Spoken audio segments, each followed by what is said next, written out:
Hi friends, അസ്സാം വലൈക്കും. Welcome back to my channel. ഇന്ന് നമ്മൾ വന്നിട്ടുള്ളത് മുട്ടയും ഗോതമ്പ് പൊടിയും നമ്മുടെ വീട്ടിലുണ്ടെങ്കിൽ ചെയ്തെടുക്കാൻ പറ്റുന്ന നല്ല ടേസ്റ്റായിട്ടുള്ള നല്ല മസാലയൊക്കെ വരുന്ന ഒരു അടിപൊളി സ്നാക്കാണ്. അപ്പോൾ ഇതെങ്ങനെയാണ് ഉണ്ടാക്കുന്നതെന്ന് കണ്ടു നോക്കാം. വീഡിയോയിലോട്ട് പോകുന്നതിന് മുമ്പ് നമ്മുടെ ചാനൽ സബ്സ്ക്രൈബ് ചെയ്യാത്തിട്ടുണ്ടെങ്കിൽ സബ്സ്ക്രൈബ് ചെയ്യുക. അതുപോലെ തന്നെ നിങ്ങൾക്ക് ഈ റെസിപ്പി ഇഷ്ടമാവുകയാണെന്നുണ്ടെങ്കിൽ എന്തായാലും ഒന്ന് ലൈക്കും കൂടെ ചെയ്യുക കേട്ടോ. അപ്പോൾ നമുക്ക് നേരെ റെസിപ്പിയിലോട്ട് പോവാം. അപ്പോൾ അതിന് വേണ്ടിയിട്ട് ആദ്യം തന്നെ ഒരു പാൻ ചൂടാക്കുക. എന്നിട്ട് അതിലോട്ട് കുറച്ച് വെളിച്ചെണ്ണയോ അല്ലെങ്കിൽ സൺഫ്ലവർ ഓയിലോ ഒഴിച്ചു കൊടുക്കുക. എന്നിട്ട് ഇതിലോട്ട് സവോള കട്ട് ചെയ്തത് ചേർത്ത് കൊടുക്കുക. ഞാനിവിടെ ഒരു 2 മീഡിയം സൈസിലുള്ള സവോളയാണ് എടുത്തിട്ടുള്ളത്. ഇതുപോലെ നീളത്തിലാണ് കട്ട് ചെയ്തെടുത്തിട്ടുള്ളത്. അപ്പോൾ അത് ഇതുപോലെ ചേർത്തിട്ട് നന്നായിട്ടൊന്ന് വഴറ്റിയെടുക്കുക. ഏകദേശം ഒന്ന് വഴന്ന് വരുന്ന സമയത്ത് 1 ടീസ്പൂൺ ഇഞ്ചി വെളുത്തുള്ളി ചതച്ചതാണ് അതും കൂടെ ചേർത്ത് കൊടുക്കുക. അപ്പോൾ ഇത് ചതച്ചിട്ട് തന്നെ ചേർക്കണം കേട്ടോ. എന്നിട്ട് നന്നായിട്ടൊന്ന് മൂപ്പിച്ചിട്ടെടുക്കുക. അതും കൂടെ ഏകദേശം ഒന്ന് വാടി വന്നു കഴിഞ്ഞാൽ നമുക്ക് ഇതിലോട്ട് മല്ലിയിലയും അതുപോലെ തന്നെ കുറച്ച് കറിവേപ്പിലയും എടുത്തിട്ടുണ്ട്. അപ്പോൾ അതും കൂടെ ചേർത്ത് കൊടുക്കുന്നുണ്ട്. ഒന്ന് കട്ട് ചെയ്തിട്ട് ചേർത്തിട്ടുണ്ട്. ഇതും കൂടെ ചേർത്ത് നന്നായിട്ടൊന്ന് മിക്സ് ചെയ്തിട്ട് എടുക്കുക. പിന്നെ തക്കാളിയോ കാര്യങ്ങളൊന്നും ചേർക്കുന്നില്ല കേട്ടോ. ഇത് നല്ലൊരു ടേസ്റ്റി ആയിട്ടുള്ളൊരു മസാലയാണ്. ഉണ്ടാക്കിയെടുക്കാനും വളരെ സിമ്പിളാണ് കേട്ടോ. അപ്പോൾ എല്ലാം അത്യാവശ്യം മൂത്ത് വന്നിട്ടുണ്ട്. ഇനി ഇതിലോട്ട് നമുക്ക് പൊടികൾ ചേർത്ത് കൊടുക്കാം. ഒരു 1/4 ടീസ്പൂൺ മഞ്ഞൾപ്പൊടി ചേർക്കുന്നുണ്ട്. അതുപോലെ തന്നെ ഒരു 3/4 ടീസ്പൂണോളം മുളക് പൊടി ചേർക്കുന്നുണ്ട്. പിന്നെ ഒരു 1/2 ടീസ്പൂണോളം മല്ലിപ്പൊടിയും കൂടെ ചേർക്കുന്നുണ്ട്. എന്നിട്ട് നന്നായിട്ടൊന്ന് മിക്സ് ചെയ്തിട്ട് എടുക്കുക. പൊടികൾ ചേർത്ത് കൊടുക്കുന്ന സമയത്ത് തീ വളരെ കുറഞ്ഞ ഫ്ലെയിമിൽ ഇടാൻ വേണ്ടിയിട്ട് നോക്കുക കേട്ടോ. ഇനി ഇതിലോട്ട് ഒരു 1/2 ടീസ്പൂണിൻ്റെ അടുത്ത് കുരുമുളക് പൊടിയും അതുപോലെ തന്നെ ഒരു 1/4 ടീസ്പൂണോളം ഗരം മസാലയും കൂടെ ചേർക്കുന്നുണ്ട്. അപ്പോൾ ഇതും കൂടെ ചേർത്താൽ നല്ലൊരു ടേസ്റ്റാണ് കേട്ടോ. അപ്പോൾ എന്തായാലും അതും കൂടെ ചേർക്കുക.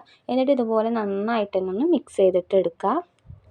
ഇനി ഇതിലോട്ട് ആവശ്യത്തിനുള്ള ഉപ്പും കൂടെ ചേർക്കണം. അതിന് മുമ്പ് കുറച്ച് ഒരു 2 ടീസ്പൂണോളം വെള്ളം ചേർക്കുന്നുണ്ട് കേട്ടോ. ഈ മസാല ഒന്നിങ്ങനെ കുഴഞ്ഞ് കിട്ടാൻ വേണ്ടിയിട്ടാണ്. അപ്പോൾ ആവശ്യത്തിനുള്ള ഉപ്പും കൂടെ ചേർത്തിട്ട് നന്നായിട്ടൊന്ന് മിക്സ് ചെയ്തിട്ട് എടുക്കുക. ഉപ്പ് ഓവറായിട്ട് പോവണ്ട കേട്ടോ. അങ്ങനെ നമ്മുടെ അടിപൊളി ടേസ്റ്റ് ആയിട്ടുള്ള മസാല റെഡി ആയിട്ടുണ്ട്. നല്ല ടേസ്റ്റാണ് ഇത് കഴിക്കാൻ വേണ്ടിയിട്ട്. അത് നമുക്കിത് ചൂടാറാൻ വേണ്ടിയിട്ട് മാറ്റി വെക്കാം. അടുത്തതായിട്ട് നമുക്കൊരു മാവ് റെഡിയാക്കണം. അതിന് വേണ്ടിയിട്ട് ഞാനിവിടെ ഒരു 3/4 ഗ്ലാസ് ഗോതമ്പ് പൊടിയാണ് എടുത്തിട്ടുള്ളത്. ഇതിലോട്ട് ആവശ്യത്തിനുള്ള ഉപ്പ് ചേർക്കുക. ഇനി ഇതിലോട്ടൊരു 2 ടീസ്പൂണോളം സൺഫ്ലവർ ഓയിലും കൂടെ ചേർത്തിട്ട് നന്നായിട്ട് കൈ വെച്ചിട്ടൊന്ന് മിക്സ് ചെയ്തിട്ട് എടുക്കുക. എന്നിട്ട് ഇതിലോട്ട് ഇളം ചൂട് വെള്ളം ഒഴിച്ചിട്ട് നന്നായിട്ടൊന്ന് കുഴച്ചിട്ടെടുക്കുക കേട്ടോ.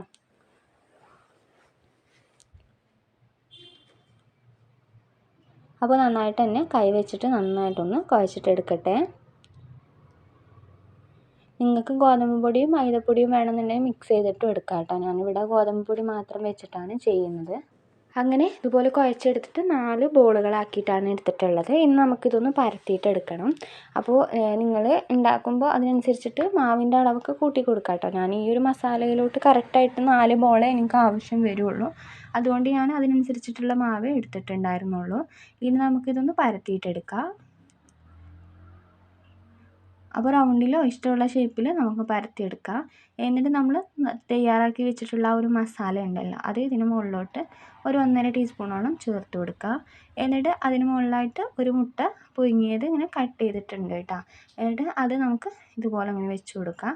എന്നിട്ട് ഇതുപോലെ ഒന്ന് മടക്കി കൊടുക്കുക കേട്ടോ, വീഡിയോയിൽ കാണുന്ന പോലെ.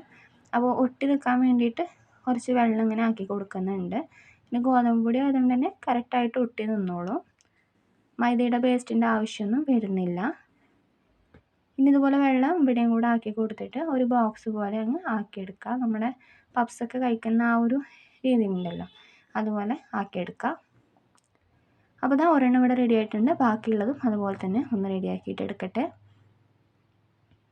അങ്ങനെ മൊത്തത്തിൽ ഇതാ റെഡിയാക്കി എടുത്തിട്ടുണ്ട്. ഇനി നമുക്കിത് എണ്ണയിലിട്ട് ഫ്രൈ ചെയ്തെടുക്കാവുന്നതേ ഉള്ളൂ. അപ്പോൾ എണ്ണ ചൂടായി വന്നിട്ടുണ്ട്. ഇനി ഇതിലോട്ട് ഇട്ട് കൊടുക്കുക. എണ്ണ നന്നായി ചൂടായതിന് ശേഷം ഫ്ലെയിം വളരെ കുറഞ്ഞ ഫ്ലെയിമിൽ വേണം വെക്കാൻ വേണ്ടിയിട്ട്. എന്നിട്ട് നന്നായിട്ട് തന്നെ കുക്ക് ചെയ്തിട്ട് എടുക്കുക. എന്നാലേ മാവൊക്കെ നന്നായിട്ട് കുക്കായിട്ട് കിട്ടുള്ളൂ.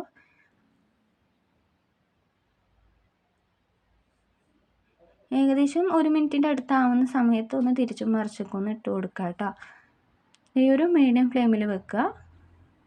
എണ്ണയിൽ നിന്ന് കോരുന്ന സമയത്ത് ഹൈ ഫ്ലെയിമിൽ വെക്കാനും വേണ്ടി നോക്കുക കേട്ടോ. പിന്നെ ഓയിലും കാര്യങ്ങളൊന്നും കുടിക്കൊന്നുമില്ല. പിന്നെ മസാലയൊന്നും പുറത്തോട്ട് വരിക അങ്ങനെയുള്ള പ്രശ്നമൊന്നുമില്ല. അപ്പോൾ മാവ് ഒരുപാട് ലൂസാവാണ്ട് നോക്കിയാൽ മതി. അങ്ങനെ ഇതിവിടെ ഏകദേശമൊക്കെ റെഡിയായി തുടങ്ങിയിട്ടുണ്ട്. വളരെ പെട്ടെന്ന് റെഡിയാക്കി എടുക്കാം. നല്ല ടേസ്റ്റാണ്. അപ്പോൾ ഇത് എണ്ണയിൽ നിന്ന് കോരി മാറ്റാം. അപ്പോൾ നല്ല അടിപൊളിയായിട്ട് തന്നെ കിട്ടിയിട്ടുണ്ട്. അപ്പോൾ നിങ്ങളെല്ലാവരും ഗോതമ്പ് പൊടി വെച്ചിട്ട് ഇങ്ങനൊന്ന് ചെയ്ത് നോക്ക്. എല്ലാവർക്കും ഇഷ്ടമാവും കേട്ടോ. അപ്പോൾ ഇത് ഉണ്ടാക്കിയെടുക്കുന്ന സമയത്ത് കുറച്ച് ക്രിസ്പി ആയിട്ടാണ് ഉണ്ടാവുക. പിന്നെ ഇത് തണുക്കുന്ന സമയത്ത് നല്ല സോഫ്റ്റ് ആയിട്ടാണ് ഇതിൻ്റെ പുറം ഭാഗമൊക്കെ ഉണ്ടാവുക. അപ്പോൾ ഇതാ കട്ട് ചെയ്ത് വെച്ചിട്ടുണ്ട്. നല്ല ടേസ്റ്റാണ്. അപ്പോൾ എല്ലാവരും ഒന്ന് ഉണ്ടാക്കി നോക്കുക. അപ്പോൾ ഇത്രയേ ഉള്ളൂ. ഇന്നത്തെ വീഡിയോ ഇഷ്ടമായിട്ടുണ്ടെന്നുണ്ടെങ്കിൽ ലൈക്ക് ചെയ്യുക, ഷെയർ ചെയ്യുക. ചാനൽ സബ്സ്ക്രൈബ് ചെയ്യാത്തവരുണ്ടെങ്കിൽ സബ്സ്ക്രൈബ് ചെയ്യുക. ഇൻഷാ അല്ലാഹ് നല്ലൊരു വീഡിയോ ആയിട്ട് നമുക്ക് ഇനിയും കാണാം. അസ്സലാമു അലൈക്കും. Bye bye.